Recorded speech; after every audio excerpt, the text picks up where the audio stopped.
In today's episode, we start pulling apart the ANKR React SDK and look at how it might one day be used or extended. Let's jump right into the detail by explaining how I found this. It began with this tweet that appeared on my Twitter profile. I mindlessly wondered earlier in the week if Milkshake might one day be featured in a tutorial series from the official ANKR articles written about activities happening in the broader ANKR community. And then from that, this. So deeper still in that post is this list of content which includes a link to the React SDK for ANKR. Now, if you followed the channel earlier this year, then you'll know that I used at that time enough of my Milkshake infused know-how to use what's called the Web3 SDK to build a special feature for the unusualdd website that would enable anyone to buy Poseidon a coffee. At the time, I didn't have much experience yet to the wider world of NFT or how that might unlock some new capabilities that I hadn't yet imagined. So let's shake it up now and look into the deep underbelly of the ANKR React SDK.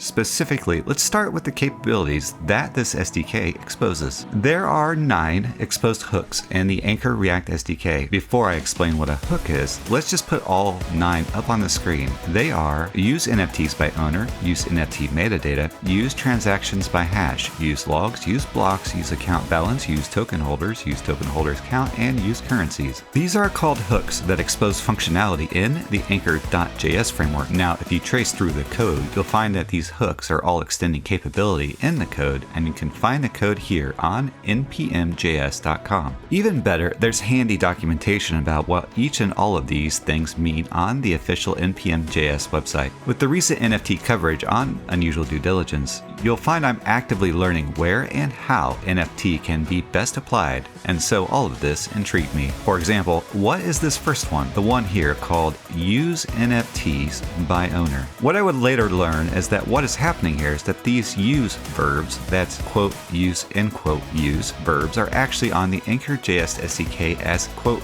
get end quote verbs. For example, consider the first option, NFTs by owner, and the ANKR.js SDK as shown here in the actual function call is called get NFTs by owner. So what's it do? Well, quote, get data about all the NFTs, collectibles owned by a wallet, end quote. First, I'll explain how this is working. Then let's tackle a higher level question about where it might be used. What is happening that enables this to work with the ANKR.js SDK is the script component defined in the hooks folder in the React SDK.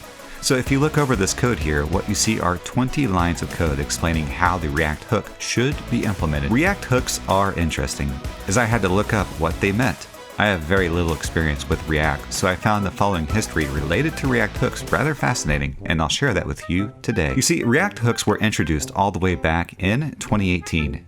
Now, I don't know about you, but in 2018, I wasn't especially concerned about React or React hooks. In hindsight, perhaps I should have bought more Bitcoin, but that's a secondary note. The best explanation I found for hooks is from Eric Bouchard of Telerock.com, who explained the reason in very simple terms. So to keep this video going, I won't be digging into the esoteric lore of hooks, but I will show why behind the why for why hooks are important. It's simply a question of efficiency. On the left is a long code before hooks were introduced, and on the right is the possibility that emerged after hooks were introduced. There's just less raw code there, and that could be good. Cooking is often good. Further, there's even some interesting rules of the road when it comes to React hooks. They are 1. Never call hooks from inside a loop condition or nested function. 2. Hooks should sit at the top level of your component. 3. Only call hooks from React functional components. 4. Never call a hook from a regular function. 5. Hooks can call other hooks, so can Captain Hook call Captain Hook? In the multiverse, everything is possible. So from here we go back to the ANKR React SDK and see that the verb that I mentioned earlier, that quote use end quote verb, that verb is a specific word used in the hook implementation. So the custom hook here is surfacing NFT data of a user's NFT collection.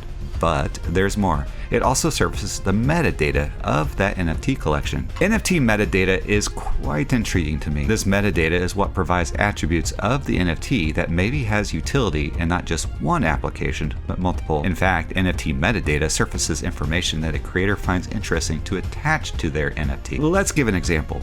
A very simple use case would be if, let's say, after buying some groceries, an NFT is associated to one or more food items.